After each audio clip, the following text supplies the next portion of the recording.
Are you looking for more out of your life? Do you need ideas on how to start new businesses and how to move forward in your own personal life? Well, guess what? You have come to the right radio show. At You Can Overcome Anything podcast show, you will learn and hear from many people from all walks of life who are sharing their challenges, their stories, the habits, and the mind shifts they had to overcome to become who they are today. On top, you will get a chance to connect and see how you can overcome anything by networking and learning about your next move through this radio show. I present to you our great speakers at You Can Overcome Anything podcast show with your host, Cesar Espino.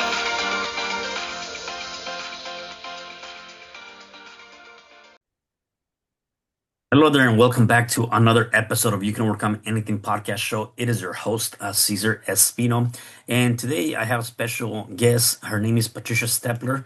She is the founder of Creating Top Producers, helps entrepreneurs and business leaders master their mindset, boost productivity, and gain both time and money freedom. Her journey began when her son manifested a full college scholarship, an experience that led her to study with Bob Proctor and dive deep into the law of attraction and universal success principles. Today, she combines decades of experiences in education, leadership training, and personal development to help clients break limiting patterns, align with success, and build businesses that support the life they truly desire. Hey, Patricia, how are you today? I am good, Caesar. How are you? I'm doing wonderful. I definitely would love to hear more about all of these things that you have going on right now.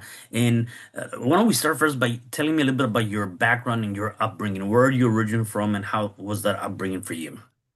Okay, so I'm lived in Pennsylvania my whole life. I grew up in central Pennsylvania. I think I had kind of a normal family upbringing, although my dad got really ill when I was about 9 years old. And, I didn't know a whole lot at that time, but they were concerned that maybe he wouldn't make it. This is very serious.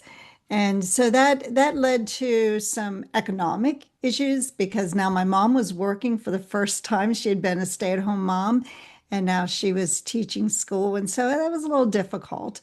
Um, but we got through it with the help of my grandparents and so Hmm. on that were there to support us. Good, good, got it. I'm always interested of knowing, when we go to school, right? As kids, at one point somebody's gonna ask us, "Hey, what do you want to be when you grow up?" What was Mhm. that for you? I always kind of wanted to be a teacher. And Okay. I can remember playing school when I was a kid, and I'd have my own little classroom and grade book and was teaching lessons. So I am actually a third generation teacher. Okay. Um, my grandfather was a teacher, so was both of my grandmothers and my mom. So it came naturally, you know. Got it. Okay. So tell me a little bit about with that, what happens after high school? So after high school, I had an older brother, and I'm what my granddaughter will call a boomer. So in that time period, the emphasis was on the males in the family. Mm, There was a lot of emphasis on him doing really well in school. It was always expected that I would go to college. I was told from an early age that would be going to college. And, so it was a matter of finding what that was. And for me, it became music. And, I had this brother who was brilliant and, straight A student, and hmm. everything came easy to him. And for me, I had to work. But then music became my outlet. And I loved music, loved singing, loved playing the piano. So that, spurred me into, okay, well, let's go into music and be a music teacher. So that's what I did. Oh, okay, that's awesome. Yeah. Awesome. So music was your passion. You became a music teacher. Mhm. You still do some of that, the teaching in music, or that's already way gone? I don't do that anymore. Well, actually, I kind of do. So Yeah. I gave up my career as a full-time teacher, but then a couple years ago, I was asked to work with a group of college students at one of the branch campuses for Penn State. So I actually keep keep in it that way and also do a church choir. So I still have my foot in it. But, for me, I guess that was being in music was the first time I really felt like I was good at anything. Mm, And, it was the one time where I really set goals that I started to realize that, I wanted to be in district chorus and regional chorus and state chorus and perform in, our show, our senior musical. So it was like the first time I really felt like I was setting a goal to do something. And I think that impacted my children later on, actually. yeah. Tell me about that because I think that's actually something important you just mentioned. There's two things you mentioned. Number one is like you feel like that's the first time you were setting up goals, and then number two, you feel like something, you were worth something, right? You were doing something, right? Mhm. And a lot of times, people unfortunately do not seem or find that. And I guess tell me about that, why that's important, right? Because that can have a different type of impact on your life from Yeah. am I good enough, a confidence level, and then really the idea of creating goals, or I like to call them targets, for your life. That's huge that a lot of people don't do, right? Yeah, so that really did impact me because, like I said, my brother was better at me and everything. Yeah. And music was the one thing where I kind of excelled in, although he was good also. But as he saw me catching up and passing him, it was like, it was the one thing I really felt like I could do. And once I realized, a lot of it's the consistency and the practice and the repetition and realizing that, to be able to go to district course and regional course and state course, you just had to work at it. And you had to, repeat the music. You had to learn the music. And, that was key for learning, that you have to have that consistency and persistence, and there were times when I almost thought I did really well my junior year in high school, and then my senior year, I almost blew it with an audition. Mm. And I was like, it was almost embarrassing to realize that I almost messed up there and didn't make it. And so it's also humbling, Yeah. that you have to have that confidence. But it was really impactful because it was the first time I felt like I could excel at something. And I, always felt everybody in my family was more successful than I, which probably was not true, but that was the internal feeling I always had. Yeah. So one of the things you do now is, you kind of help entrepreneurs, business owners with limiting patterns. And so that was a Mhm. limiting belief too for you, right? It was. If you look at it from that perspective, is you were Yes. creating this thing in your mind that, hey, maybe I'm not good enough, or I'm not good at certain things, when in reality it's something you're creating. So let's shift a little bit and talk about, okay, your son manifested getting a scholarship for college. Let's talk about that experience and how that helped you. Yeah. So you have to realize my son had some medical issues. First of all, when he was 5, we realized he had two lazy eyes. Mm. And so he had to have therapy for that to get his eyes to focus. But then when he was almost 9, he was diagnosed with type 1 diabetic, so Okay. juvenile diabetes, and yet he wanted to get an athletic scholarship. So already has these couple, issues, health issues, and then he decides it's going to be baseball, and there really aren't full scholarships in baseball. Yeah.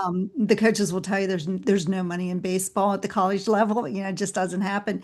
So, I never believed that he would get a full scholarship, but I allowed him to believe it.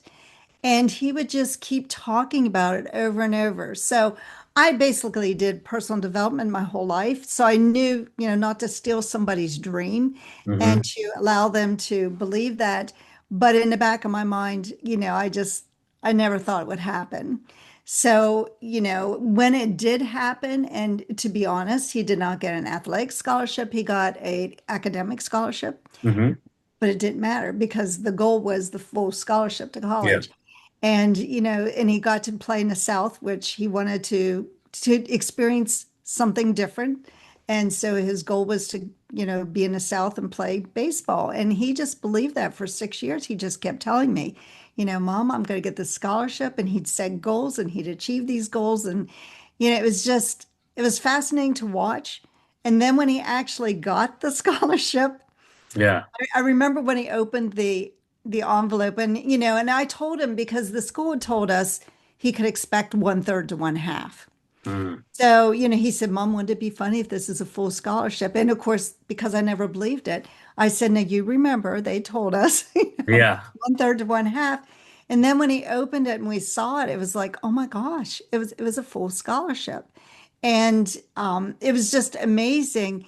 And yet I was angry at the same time Right. because I thought, how did he do this? I've been the one doing personal development. I never did anything like that. Hmm. So how did he accomplish that to me was a really big, awesome goal. And so that led me to Bob Proctor and trying to figure all that out. And once I understood, because I always called Bob as like my missing link. Hmm. He was the piece I was missing in all of this, and understanding how the mind actually works and how you manifest things, and realizing what my son had done. Then I could look in my past and say, well, gee, I did that too. Hmm. It wasn't as magnificent as a full scholarship, but I did the same thing, but I didn't realize what I was doing. And that's what I help people do to understand what steps they need to take to really, achieve the life that they want and the belief that you need to have. Because my son had awesome belief in himself. And even, there were times he got discouraged because, he had bad games or, even almost a bad season. He had a really bad shoulder injury at one point. So it wasn't like it was easy, but he worked harder than most people do. And I think that's the other thing that you have to realize that sometimes we see these athletes or these business people that just seem like everything comes so easily to them, but you don't know what work they've put in to get to that point. Right.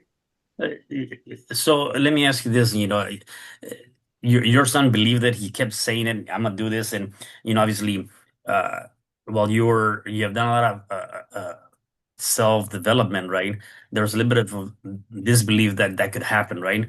Hmm. If you were to put yourself in your son's shoes, because that happens a lot, right? Oftentimes in families or really good friends, is like, yeah, I don't believe that person. I don't believe that.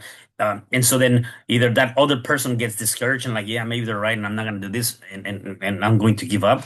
Or in other cases, like most likely your son's case, he's like, although you were telling him, yes, you can do this, he had that support from you, right? Hmm. Verbally. Right. Um, what do you believe is the difference between what your son did compared to somebody else that might have just listened to the outer noise and just given up? I think it was the total focus. And he would tell me, at least once a week, that he was getting a scholarship. And, later on when I understood what he had done, he shared with me that, for every time he told me that, he was telling himself that 10 or 20 times more. Mm. And so it was just that total focus on the scholarship. And, just that belief that he was going to get it, even when things went wrong, he still believed that he was getting it. And, there were discouragements. And, Mm. there was a time when he thought he had totally blown it because the travel team he thought he had to be on to get the scholarship just told him he wasn't going to play with them that summer. And that was so discouraging to him because he thought he had completely lost the opportunity. But what he didn't realize was that wasn't the team that was ever going to get him a full scholarship. And it had to happen that way. But you don't see that when you're in the moment. Mm. Looking back, it was obvious that that team was never going to see the school where he got the full scholarship. And they'd never had anybody get a full scholarship on that team. And so he had, it was like the universe knows. And he couldn't be on that team. He had to find the team that would get him there. Yeah. And, so even at those moments where he just felt so embarrassed that, he didn't get on the team that he expected, and, he thought it was something wrong with him. He kept believing. Right. And, sometimes we get to that point where, we maybe set a deadline or set a, date for a goal, and it doesn't seem like it's going to happen. So then we switch it.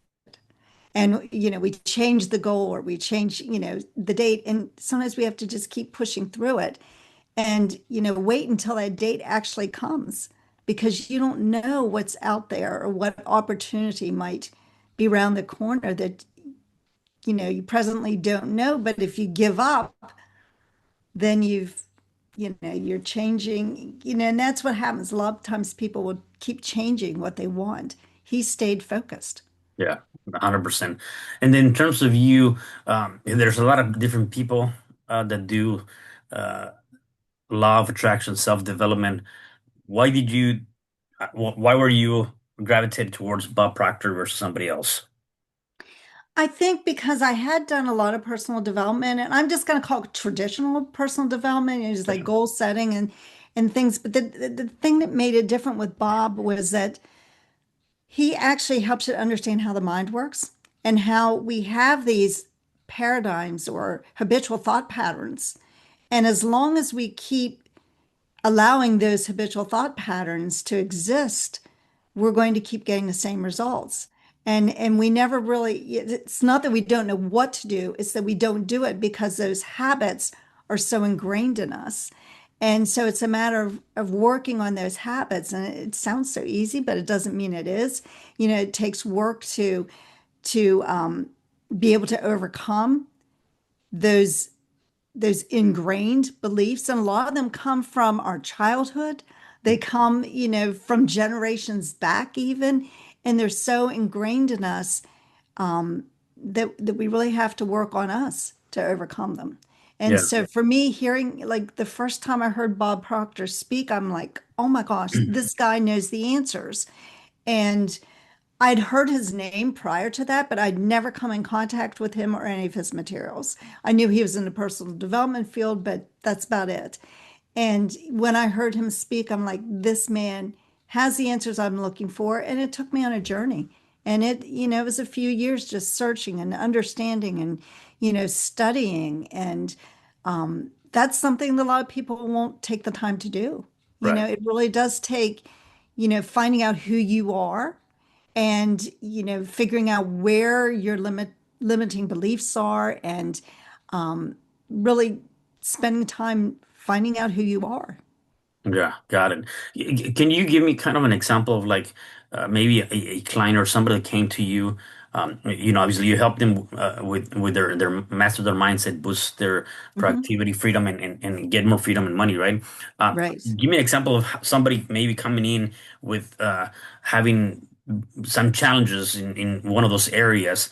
How do you go about helping them overcome those things? Yeah, so I'm thinking of one of my clients that was having a business that they were making money, but they weren't pocketing any money, and it was all going into paying their workers and so on, and they were not really earning anything. And first of all, it was is to get to, well, what do you really want? Because just like for me, when I found that I enjoyed music, it became a passion. And, every time I walked by our piano, I'd sit down and play something. It became something I did because I loved it.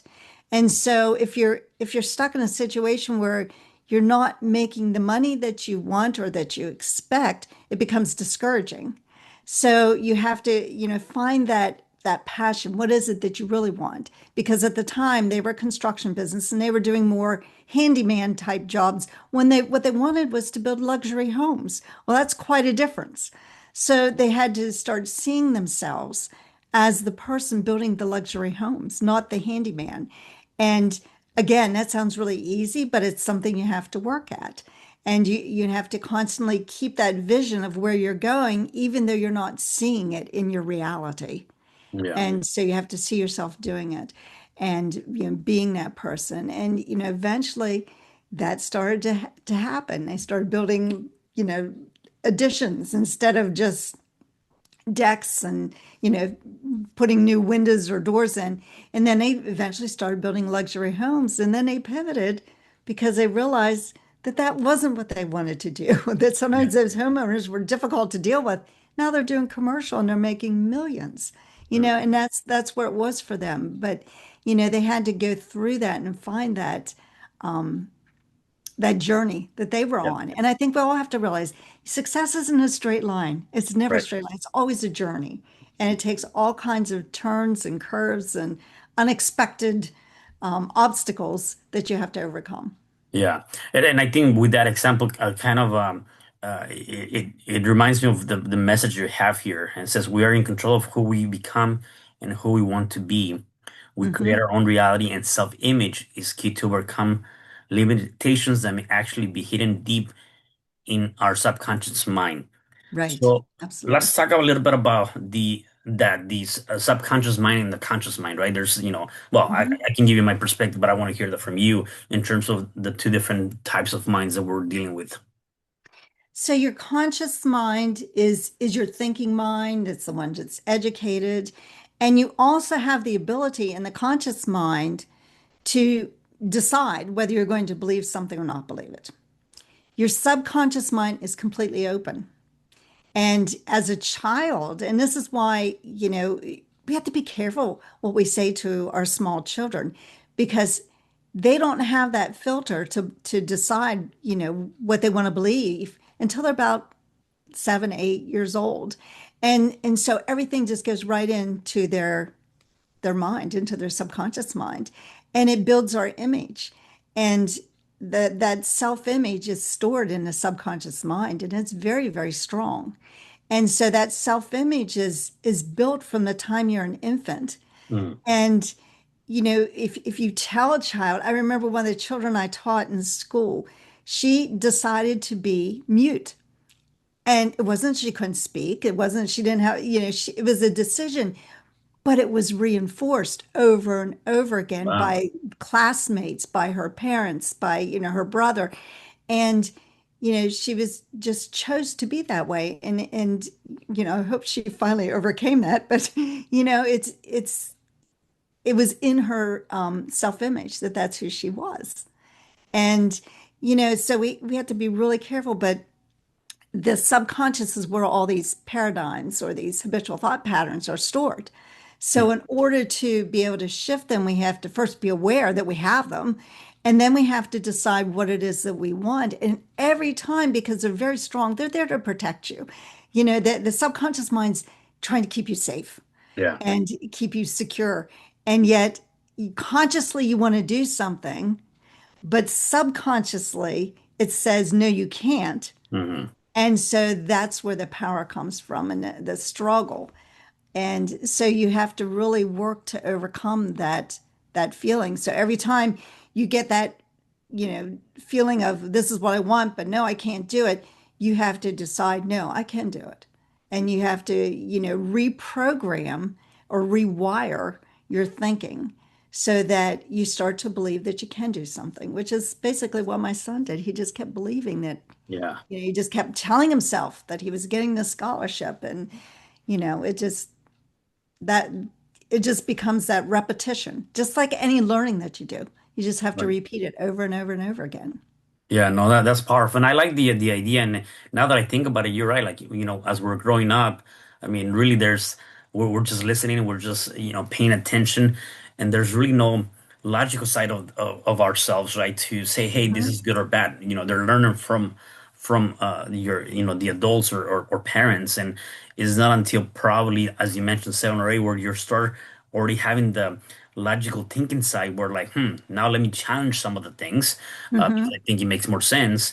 And again, it is very, I guess, dangerous to an extent and the environment that you're growing up and the things you're hearing. And now as an adult, that part of it is kind of hidden, right? Because now it's all logical, Mhm. and is that critical factor that is taking place, right? And so Right. I see that for sure.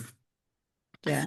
So, tell me about more or less. Just give me an idea of what are some of the things that you have some of your clients do? And I know it's different case by case, but what are some, I guess, powerful things that you might have them do when they first come in contact with you and maybe have their first session with you, or two sessions with you? What are some of the things you have them do?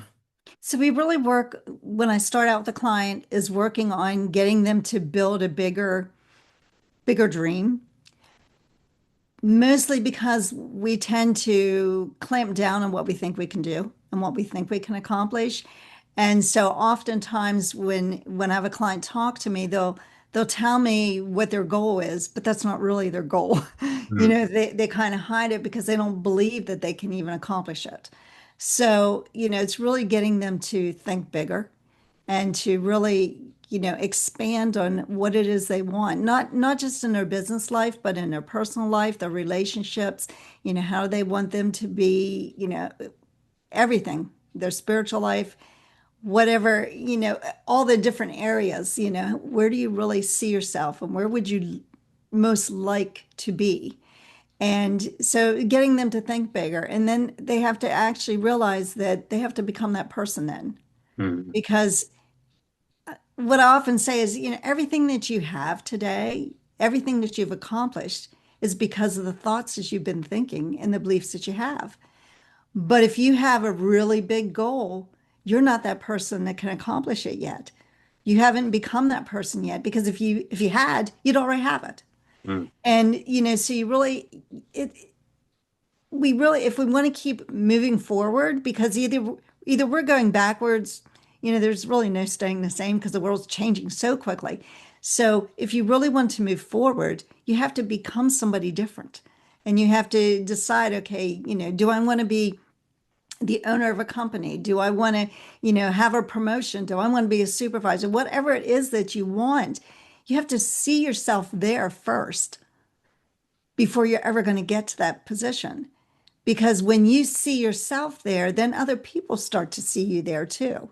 Yeah. And you know, so that's a real key. And you have to do the action. So often we will say, well, I'll do thus and such when I get to here. Well, no, you got to do that now so that you actually get to that position. You know, Yeah. it's like trying to build a fire without lighting the Right. fire. You know, Yeah. you've got to, you know, start and be that person first, and then things will start to happen. Yeah, for sure. Definitely, as they're saying, what you focus on will expand, right? So, Right. definitely. So, are you helping your clients there all over the U.S.? Tell me a little bit about where you find your clients, or how do they come to finding you? Yeah, so I usually find my clients through social media or, you know, locally. So before COVID, I was pretty much doing everything very local Yeah. and, you know, in my community. And then when COVID hit, I was like, okay, I had to pivot. So I had to, you know, get more online and so more through social media and contacting people that way. So Gotcha. you know, I can work pretty much globally if, you know, I am a single language person, so I only speak English. So, you know, Yeah. that is a barrier for me. Right. Um, but yeah, so Okay. that's how I Good. usually How do people find you? they can find me through social media, Okay. LinkedIn, Patricia Stepler. Um, actually on Facebook, it's Patty Stepler. Okay. But you know, I assume there'll be some information in the show notes that they can Yeah. contact me. Yeah. For sure. Awesome. So let me ask you something. Definitely you've gone, you're done, you're doing the work, you're teaching what you've learned. What are your habits? What are your daily non-negotiables that you might do every day to kind of get you up and going and really moving Oh, in that direction of being, a different person tomorrow? that's a really good one. So I do tend to write out my goals, you know, just a short sentence where I'm headed. And that's like a short-term goal. And then I will write out a story of where I'm going to be, you know, in another 3 years, 5 years, just to keep that vision going so that I keep that fresh in my mind. And then I generally read from one of my favorite books, you know, and that's something, you know, when we become discouraged, we really have to have something to hang on to. Hmm. And so when you feel, you know, it's all about the vibration that you're in.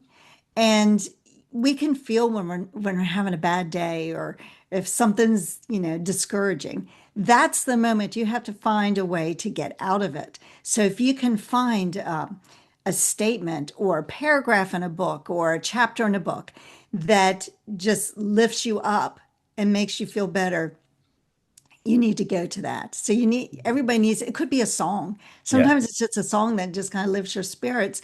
And, you have something like in your back pocket that you can pull out when you feel like things aren't going right, Yeah. that you can turn to and then be willing to turn to it. Right. And, that's really key. And, some of my favorite books, Science of Getting Rich is probably my go-to book. Okay. And also Think and Grow Rich. I like that one too. Yeah, for But sure. those are just, and it doesn't, you don't have to read the whole book. You find something in that book that really you can latch on to. Got it. Love that. Love that. Let me ask you one last thing.